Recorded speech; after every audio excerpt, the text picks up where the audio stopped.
എനിക്കൊരു അപേക്ഷയുണ്ട് പള്ളി കമ്മിറ്റിക്കാരോട്.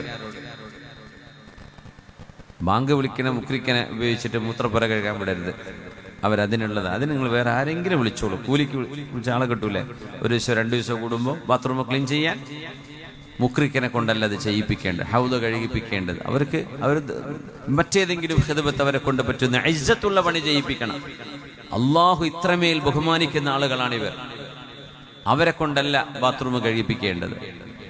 ഇന്നു മുതൽ ആ പരിപാടി നിർത്തണം എന്നാ ഞാൻ പറയാം. കാരണം മുഅദ്ദിനിന് വലിയൊരു ഹുർമത്തുണ്ട്, വലിയ പവറുണ്ട് അള്ളാഹുവിൻ്റെ അടുത്ത്. ഇത്രമേൽ ശ്രേഷ്ഠതയുള്ള ആളുകളാണവർ. വാങ്ക് വിളിക്കാന്ന് പറഞ്ഞാൽ വലിയൊരു ഇബാദത്താണ്.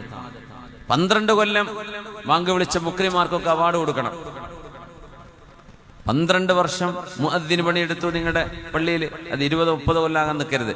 മുക്രിപ്പണി ചെയ്ത ആളുകൾക്ക്, വാങ്ക് വിളിക്കുന്ന ആളുകൾക്ക് കൃത്യമായൊരു കണക്ക് പുണ്യ നബി പറഞ്ഞ് 12 വർഷമാണ്.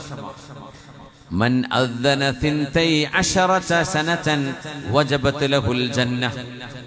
12 കൊല്ലം അല്ലാഹുവിന് ഒരാൾ വാങ്ക് വിളിച്ചാൽ അവർക്ക് സ്വർഗം ഉറപ്പാണ്.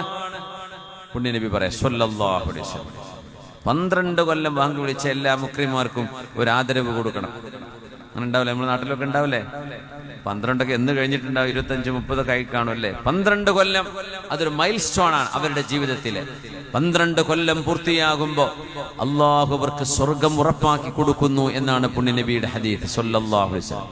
വകുതിബ ലഹു ബിതഅദീനിഹി ഫീ കുല്ലി യൗമിൻ 60 ഹസന. ഓരോ ദിവസവും നമ്മൾ ആർക്കും കിട്ടാത്ത 60 പ്രതിഫലം ഒരു മുഅദ്ദിന് മാത്രം കിട്ടുന്നുണ്ട്. വബി ഇഖാമതിഹി 30 ഹസന. ഓരോ വാങ്ങിനും 60 പ്രതിഫലം. അപ്പോ 5 വാങ്ങുണ്ട്. 5 വാങ്ങിന് 5 times 6 എത്രയായി? 60. അത്രയും പ്രതിഫലമായി. യാ അല്ലാഹ്, 300 പ്രതിഫലം. ഇഖാമത്ത് കൊടുത്താൽ 30 പ്രതിഫലം. അപ്പൊ 5 നേരം 3 × 3 90 അല്ലേ? സോറി, എത്ര?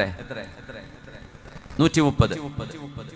ഇഖാമത്തിന് 130 പ്രതിഫലം. ഓരോ ഇഖാമത്തിനും 30, ഓരോ വാങ്ങിനും 60 പ്രതിഫലം. ഇത് 12 വർഷം ഒരാൾ പൂർത്തിയാക്കിയാൽ മൻ അദ്ദന 12 സന വജബത് ലഹുൽ ജന്നah. അവർക്ക് സ്വർഗ്ഗമുണ്ടെന്ന് നബിയുനാ റസൂലുള്ളാഹി സ്വല്ലല്ലാഹു അലൈഹി വസല്ലം. അതുകൊണ്ട് ഈ ആദരവ് ഇത് മനസ്സിലാക്കിയത് കൊണ്ടാണ്. പള്ളി കമ്മിറ്റിക്കാർക്ക് ബുദ്ധിമുട്ടുണ്ടാക്കാനോ എക്സ്ട്രാ ചെലവുണ്ടാക്കാനോ അല്ല ഞാൻ പറയുന്നത്. അള്ളാഹുവിന്റെ റസൂല് ബഹുമാനിച്ചവരെ നമ്മൾ ബഹുമാനിക്കണ്ടേ? അതുകൊണ്ടാണ് നിസ്കാരത്തിലേക്ക് നടന്നു പോകുന്നത്. നമ്മുടെ ജീവിതത്തിൽ ഡെയിലി നമ്മൾ ചെയ്യുന്ന കാര്യങ്ങളാണ്. പക്ഷെ അതിന് ഇത്രത്തോളം പ്രതിഫലമുണ്ടെന്ന് നമ്മൾ മനസ്സിലാക്കണം.